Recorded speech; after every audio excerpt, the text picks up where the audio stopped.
हाँ जी सज्जनों तो मित्रों, इस समय मैं बागे दिलकुशा ਦੇ ਉਸ ਹਿੱਸੇ ਦੇ ਵਿੱਚ ਮੌਜੂਦ ਹਾਂ ਜਿਹਨੂੰ ਅਕਬਰੀ ਸਰਾਏ ਆਖਿਆ ਜਾਂਦਾ ਹੈ।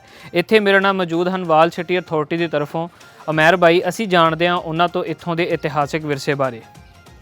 अस्सलाम वालेकुम। वालेकुम सलाम। ਕੀ ਹਾਲ ਹੈ? ਮੈਂ ਵਧੀਆ, ਤੁਸੀਂ ਦੱਸੋ ਠੀਕ ਹੋ? ਅੱਛਾ ਵੀਰ ਜੀ, ਸਾਡੇ ਦਰਸ਼ਕਾਂ ਨੂੰ ਤੁਸੀਂ ਦੱਸਣਾ ਹੈ ਕਿ ਬੇਸਿਕਲੀ ਜਿਹੜੀ ਇਹਨੂੰ ਅਕਬਰੀ ਸਰਾਏ ਕਿਉਂ ਆਖਿਆ ਜਾਂਦਾ ਹੈ, ਇਹ ਕਦੋਂ ਬਣੀ ਤੇ ਕਿੰਨੇ ਬਣਾਈ ਤੇ ਹੁਣ ਇਹ ਕਿਸ ਚੀਜ਼ ਦੀ ਵਰਤੋਂ ਵਾਸਤੇ ਯੂਜ਼ ਹੋ ਰਹੀ ਹੈ? ਅਕਬਰੀ ਸਰਾਏ ਜਿਹੜਾ ਹੈਗਾ ਨਾ, ਅਕਬਰੀ ਸਰਾਇਆ ਨੂੰ ਇਸ ਵਜ੍ਹਾ ਤੋਂ ਕਿਹਾ ਜਾਂਦਾ ਹੈ ਕਿ ਇਹ ਅਕਬਰ ਬਾਦਸ਼ਾਹ ਦੇ ਦੌਰ 'ਚ ਸ਼ੁਰੂ ਹੋਏ ਤੇ ਇਹਨੂੰ ਸ਼ਾਹਜਹਾਂ ਨੇ ਮੁਕੰਮਲ ਕੀਤਾ। ਦਰਵਾਜ਼ੇ 'ਤੇ ਮੇਨ ਗੇਟ ਤੁਸੀਂ ਵੇਖੇ ਨੇ, ਉਹ ਬਣਾ ਕੇ ਉਹਨੇ ਮੁਕੰਮਲ ਕਰਕੇ ਆਪਣੇ ਦਾਦੇ ਦੇ ਨਾਮ ਤੋਂ ਮਨਸੂਬ ਕੀਤਾ, ਅਕਬਰ ਤੋਂ ਅਕਬਰੀ ਸਰਾਏ। ਤੇ ਟੋਟਲ ਜਿਹੜੇ ਕਮਰੇ, ਸਰਾਏ ਦਾ ਮਤਲਬ ਬੇਸਿਕਲੀ ਹੈਗਾ ਗੈਸਟ ਰੂਮ, ਤੇ ਇਹ ਕੁੱਲ ਕਮਰੇ ਜਿਹੜੇ ਹੈਗੇ ਨੇ 180 ਕਮਰੇ ਇਹਨਾਂ ਦੀ ਤਾਦਾਦ ਹੈਗੀ ਹੈ। ਤੇ ਮੁਗਲ ਦੌਰ 'ਚ ਇਹਨੂੰ ਗੈਸਟ ਰੂਮ ਦੇ ਤੌਰ 'ਚ ਕਹਿੰਦੇ ਇਸਤੇਮਾਲ ਕੀਤਾ ਜਾਂਦਾ ਸੀ। ਤੇ ਉਦੋਂ ਫ੍ਰੀ ਖਾਣਾ, ਰਿਹਾਇਸ਼ ਤੇ ਮੈਡੀਕੇਸ਼ਨ ਵੀ ਕੀਤੀ ਜਾਂਦੀ ਸੀ। ਤੇ ਉਸ ਤੋਂ ਬਾਅਦ ਜਦੋਂ ਮੁਗਲਾਂ ਤੋਂ ਬਾਅਦ ਆਏ ਸਿੱਖ, ਤੇ ਮਹਾਰਾਜਾ ਰਣਜੀਤ ਸਿੰਘ ਦੇ ਦੌਰ ਦੇ ਇਹਨੂੰ ਕਰ ਦਿੱਤਾ ਛਾਉਣੀ ਦੇ ਵਿੱਚ ਤਬਦੀਲ ਕਰ ਦਿੱਤਾ ਗਿਆ। ਤੇ ਸਿੱਖਾਂ ਤੋਂ ਬਾਅਦ ਜਦੋਂ ਬ੍ਰਿਟਿਸ਼ ਦੌਰ ਆਇਆ ਤੇ ਉਦੋਂ ਬਹੁਤ ਸਾਰੀ ਤਬਦੀਲੀਆਂ ਹੋਈਆਂ। ਬ੍ਰਿਟਿਸ਼ ਦੌਰ ਤੋਂ ਪਹਿਲੇ ਇਹਦਾ ਕੁੱਲ ਰਕਬਾ ਹੀ 130 ਏਕੜ। ਨੂਰ ਜਹਾਂ ਦਾ ਮਕਬਰਾ ਤੇ ਇਹ ਮਕਬਰਾ ਇੱਕ ਜਾਏਗਾ ਸੀ, ਇੱਕ ਹੈਗਾ ਸੀ। ਤੇ ਉਹਨਾਂ ਨੇ ਇਸ ਦੇ ਦੌਰਾਨ ਤੁਸੀਂ ਇੱਕ ਰੇਲਵੇ ਟਰੈਕ ਵੇਖਿਆ ਹੋਏਗਾ ਜਿਸ ਤੋਂ ਤੁਸੀਂ ਲੰਘ ਕੇ ਆਏ ਹੋ। ਉਹਨਾਂ ਨੇ ਨੂਰ ਜਹਾਂ ਦੇ ਇਸ ਮਕਬਰੇ ਦੇ ਦਰਮਿਆਨ ਰੇਲਵੇ ਟਰੈਕ ਬਣਾ ਕੇ ਦੋ ਜਿਹੜੇ ਆਸ਼ਿਕ ਹੈਗੇ ਨੇ ਨੂਰ ਜਹਾਂ ਤੇ ਜਹਾਂਗੀਰ, ਉਹਨਾਂ ਨੂੰ ਅਲੱਗ-ਅਲੱਗ ਕਰਤਾ।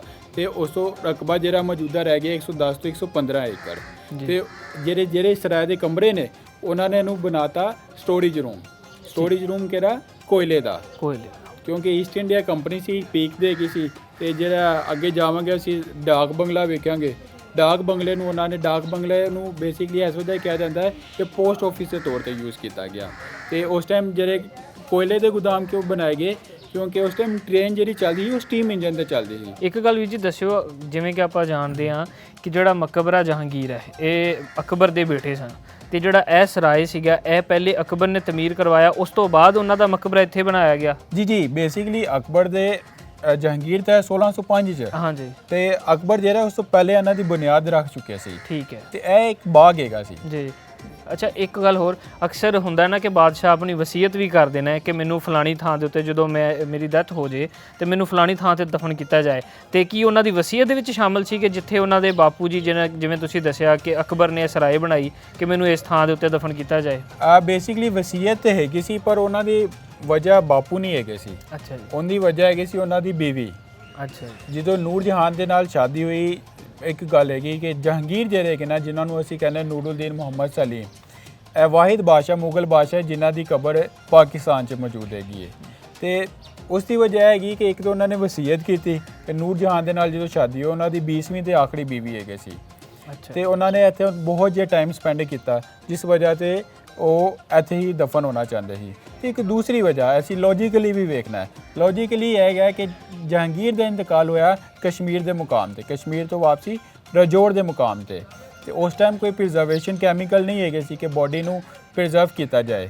ਤੇ ਉਹਨਾਂ ਨੇ ਜਿਹੜਾ ਮੇਨ ਸ਼ੋਰਟ ਡਿਸਟੈਂਸ ਇਹ ਪੈਂਦਾ ਸੀ ਮਕਬਰਾ ਜਹਾਂਗੀਰ, ਤੇ ਐਸੇ ਉਹਨਾਂ ਨੂੰ ਦਫਨ ਕਰਨ ਦੀ ਤਜਵੀਜ਼ ਕੀਤੀ ਗਈ। ਅਸੀਂ ਲੌਜੀਕਲੀ ਵੀ ਵੇਖਿਆ ਜਾਏ, ਅਗਰ ਦਿੱਲੀ ਜਾਂਦੇ ਤਾਂ ਉਹ ਬੋਡੀ ਨੇ ਹੋਰ ਜ਼ਿਆਦਾ ਡੀਕੰਪੋਜ਼ ਹੋ ਜਾਣਾ ਸੀ। ਜੀ, ਬਹੁਤ ਵਧੀਆ। ਅੱਛਾ, ਤੇ ਇਹ ਜਿਹੜਾ ਅਕਬਰੀ ਸਰਾਏ ਤੁਸੀਂ ਜਿੱਥੇ ਦੱਸਿਆ ਕਿ ਮਹਿਮਾਨਾਂ ਨੂੰ ਵੀ ਠਹਿਰਾਇਆ ਜਾਂਦਾ, ਇਹਦਾ ਕੁੱਲ ਏਰੀਆ ਕਿੰਨਾ ਹੈਗਾ ਜੀ? ਅੱਛਾ, ਅਕਬਰੀ ਸਰਾਏ ਦਾ ਜਿਹੜਾ ਕੁੱਲ ਰਕਬਾ ਹੈਗਾ ਨਾ, ਇਹ ਤਕਰੀਬਨ ਹੈਗਾ 9.5 ਏਕੜ। ਅੱਛਾ, 9.5 ਏਕੜ। ਅੱਛਾ, ਇੱਕ ਹੋਰ ਗੱਲ, ਅਸੀਂ ਦੇਖਦੇ ਹਾਂ ਕਿ ਇਦਾਂ ਦੇ ਸਰਾਏ ਜਿਵੇਂ ਕਿ ਸ਼ਾਹੀ ਕਿਲੇ ਨੂੰ ਦੇਖੀਏ, ਸ਼ਾਹੀ ਕਿਲੇ ਦੇ ਅੰਦਰ ਵੀ ਮੌਜੂਦ ਆ, ਉੱਥੇ ਵੀ ਦੇਖਣ ਨੂੰ ਮਿਲਦੇ ਨੇ। ਹੋਰ ਜਿਵੇਂ ਕਿ ਸ਼ਾਹੀ ਹਮਾਮ ਵਾਲੀਆਂ ਜਗ੍ਹਾਵਾਂ ਵੀ ਦੇਖਣ ਨੂੰ ਮਿਲਦੀਆਂ। ਤੇ ਜਿਹੜੇ ਇਹ ਸਰਾਏ ਸੀਗੇ ਇਹ ਕੋਈ ਖਾਸ ਮਹਿਮਾਨਾਂ ਵਾਸਤੇ ਸਨ, ਜਾਂ ਜਿਵੇਂ ਕਿ ਜਿਨ੍ਹਾਂ ਨੂੰ ਜ਼ਿਆਦਾ ਪ੍ਰੋਟੋਕੋਲ ਦੇਣਾ ਹੋਏ ਉਹਨਾਂ ਨੂੰ ਉੱਥੇ ਠਹਿਰਾਇਆ ਜਾਂਦਾ ਸੀ, ਜਾਂ ਦੂਜਿਆਂ ਨੂੰ ਇੱਥੇ? ਨਹੀਂ, ਬੇਸਿਕਲੀ ਸਰਾਏ ਜਿਹੜੇ ਹੈਗੇ ਨੇ ਨਾ, ਸਰਾਏ ਬਣਾਏ ਜਾਂਦੇ ਸੀ ਵੈਂਡਰਸ ਵਾਸਤੇ। ਜਿਹੜੇ ਟ੍ਰੇਡਰਸ ਤਾਜਰ ਗੁਜ਼ਰਦੇ ਸੀ ਇੱਥੇ, ਉਹਨਾਂ ਵਾਸਤੇ ਬਣਾਏ ਜਾਂਦੇ ਸੀ। ਕਿਉਂਕਿ ਇਹ ਤੁਸੀਂ ਇਹ ਵੇਖੋਗੇ ਇਸ ਟਾਈਮ ਇਹ ਬੇਸਲੈਸ ਹੈਗੇ ਨੇ, ਕੋਈ ਕਲਰਸ ਵਗੈਰਾ ਨਹੀਂ। ਹੁਣ ਇਹਨਾਂ ਓਰੀਜਨਲ ਰਿਸਟੋਰ ਕਰਨ ਦੀ ਕੋਸ਼ਿਸ਼ ਕਰ ਰਹੇ ਨੇ, ਠੀਕ ਹੈ। ਤੇ ਉਸ ਟਾਈਮ ਪਤਾ ਨਹੀਂ ਕਲਰਡ ਹੈਗਾ ਸੀ ਨਹੀਂ, ਹੁਣ ਰਿਸਟੋਰ ਕਰ ਰਹੇ ਨੇ, ਉਹਨੂੰ ਪਿਗਮੈਂਟ ਵਗੈਰਾ ਲਾ ਰਹੇ ਨੇ।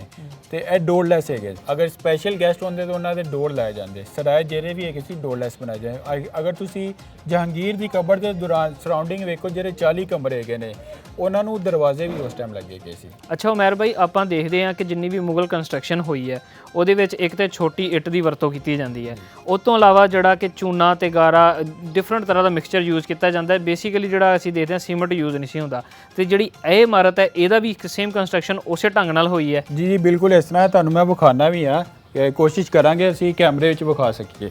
ਜੀ ਅੱਛਾ, ਇਹਨੂੰ ਜਿਹੜਾ ਰੀਸਟੋਰ ਕੀਤਾ ਜਾ ਰਿਹਾ, ਇਹ ਹੋਣ ਵਾਲੀ ਜੀ ਹੈ? ਜੀ ਇਹ ਰੈਸਟੋਰ ਹੈ, ਓਰੀਜਨਲ ਹੈਗਾ। ਇਹਦੇ ਵਿੱਚ ਜਿਹੜੀ ਹੈਗੀ ਇਸਤੇਮਾਲ ਵਾਲ ਸ਼ੀਟ ਜਿਹੜੀ ਕਰ ਰਹੀ ਹੈ, ਕਸਤੂਰੀ ਮਿੱਟੀ ਕਰ ਰਹੀ ਹੈ, ਬੱਜਰ ਇਸਤੇਮਾਲ ਹੋ ਰਿਹਾ ਹੈ, ਜਿਹੜਾ ਦਰਿਆ ਚੋਂ ਬੱਜਰ ਨਿਕਲਦਾ, ਚੂਨਾ ਇਸਤੇਮਾਲ ਕੀਤਾ ਜਾ ਰਿਹਾ ਹੈ।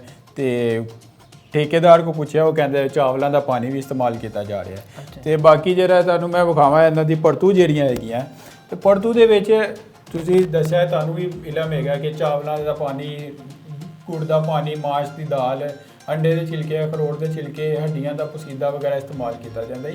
ਇਹ ਇੱਕ ਸਪੈਸ਼ਲ ਕੰਪੋਨੈਂਟ ਹੈਗਾ ਸੀ, ਤੇ ਇਹਦੀ ਜਿਹੜੀ ਮਿਆਦ ਹੈਗੀ ਉਹ 1000 ਸਾਲ ਹੈ। ਤੇ ਜਿਸ ਵਜ੍ਹਾ ਤੋਂ ਸਾਨੂੰ 450 ਸਾਲ ਗੁਜ਼ਰਨ ਬਾਵਜੂਦ ਵੀ ਸਾਨੂੰ ਇਹ ਖਲੋਤਾ ਨਜ਼ਰ ਆਉਂਦਾ ਹੈ। ਬਿਲਕੁਲ ਬਿਲਕੁਲ, ਬਹੁਤ ਮਜ਼ਬੂਤ ਢੰਗ ਨਾਲ ਬਣਾਇਆ ਹੈ।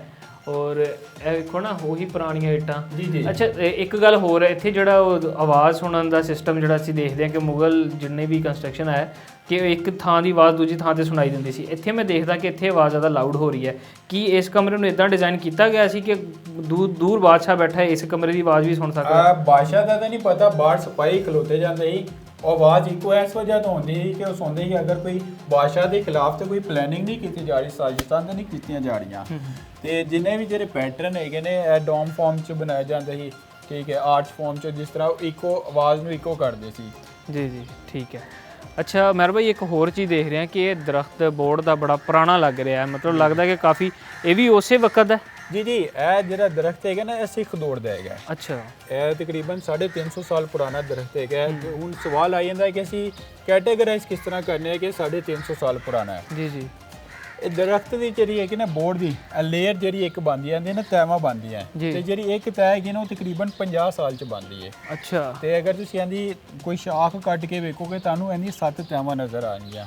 ਹੋ ਸਕਦਾ ਹੋਵੇ 8ਵੀਂ ਤੈ ਵੀ ਸ਼ੁਰੂ ਹੋ ਗਈ ਹੋਵੇ। ਇਸ ਤਰ੍ਹਾਂ ਸਾਨੂੰ ਪਤਾ ਚੱਲਦਾ ਹੈ ਕਿ ਇਹ ਸਿੱਖ ਦੌਰ ਦੀ ਬਣੀ ਹੋਈ, 350 ਸਾਲ ਪੁਰਾਣੀ। ਕਿਉਂਕਿ ਬਾਕੀ ਤੁਸੀਂ ਦਰਖਤ ਅਗਰ ਵੇਖੋਗੇ ਕਿ ਉਹ ਦੂਸਰੀ ਸਿਮੈਟਰੀ 'ਚ ਹੈ, ਇਹ ਸਿਮੈਟਰੀ ਤੋਂ ਹਟ ਕੇ ਹੈਗਾ, ਹਟ ਕੇ ਹੈ, ਉਹ ਬਾਅਦ ਚੋਂ ਲਾਏ ਗਏ ਨੇ। ਠੀਕ ਹੈ, ਇਹ ਪਹਿਲੇ ਦਾ ਲੱਗਾ। ਹਾਂਜੀ, ਮੁਗਲ ਕੰਸਟਰਕਸ਼ਨ ਦੇ ਵਿੱਚ ਜਿਹੜੀ ਸਿਮੈਟਰੀ ਵਾਲੀ ਗੱਲ ਤੁਸੀਂ ਕੀਤੀ ਹੈ, ਅਸੀਂ ਹੁਣ ਤੱਕ ਜਿੰਨੀਆਂ ਵੀ ਇਮਾਰਤਾਂ ਦਾ ਵਿਜ਼ਿਟ ਕੀਤਾ ਉਹਦੇ ਵਿੱਚ ਸਿਮੈਟਰੀ ਨੂੰ ਬੜਾ ਖਾਸ ਧਿਆਨ ਰੱਖਿਆ ਗਿਆ। ਅੱਛਾ, ਇੱਕ ਗੱਲ ਹੋਰ, ਜਿਹੜਾ ਕਿ ਹੁਣ ਇਹਨੂੰ ਰਿਸਟੋਰ ਕੀਤਾ ਜਾ ਰਿਹਾ ਹੈ, ਇਹ ਕਦੋਂ ਤੋਂ ਇਹਦੀ ਰਿਸਟੋਰੇਸ਼ਨ ਸ਼ੁਰੂ ਹੋਈ ਹੈ? ਅੱਛਾ, ਮਕਬਰਾ ਜਹਾਂਗੀਰ ਦੀ ਜਿਹੜੀ ਰੈਸਟੋਰੇਸ਼ਨ ਹੈਗੀ ਉਹ ਤਕਰੀਬਨ 3 ਸਾਲ ਤੋਂ ਸ਼ੁਰੂ ਹੋਈ ਹੈ। ਅੱਛਾ, ਕਿਉਂਕਿ ਮੇਰੇ ਖਿਆਲ ਨਾਲ ਅੰਦਾਜ਼ੇ ਵਾਲ ਸਿਟੀ ਦੇ ਅੰਦਰ ਹੈ ਮਕਬਰਾ ਜਹਾਂਗੀਰ ਬਾਗੇ ਦਿਲਖੁਸ਼ਾ ਜਿਹੜਾ ਸ਼ਾਦਰਾ ਕੰਪਲੈਕਸ, ਇਹ ਕੋਈ 3-3.5 ਸਾਲ ਹੋਏ ਨੇ ਅੰਦਰ ਆਏ ਨੇ। ਤੇ ਉਦੋਂ ਦੀ ਇਹਦੀ ਰੈਸਟੋਰੇਸ਼ਨ ਚੱਲ ਰਹੀ ਹੈ, ਸਰਾਏ ਦਾ ਕੰਮ ਚੱਲ ਰਿਹਾ ਹੈ, ਜਿਹੜਾ ਮਕਬਰਾ ਜਹਾਂਗੀਰ ਦੇ ਸਰਾਊਂਡਿੰਗ ਕਮਰੇ ਨੇ ਉਹਨਾਂ ਦਾ ਕੰਮ ਚੱਲ ਰਿਹਾ ਹੈ।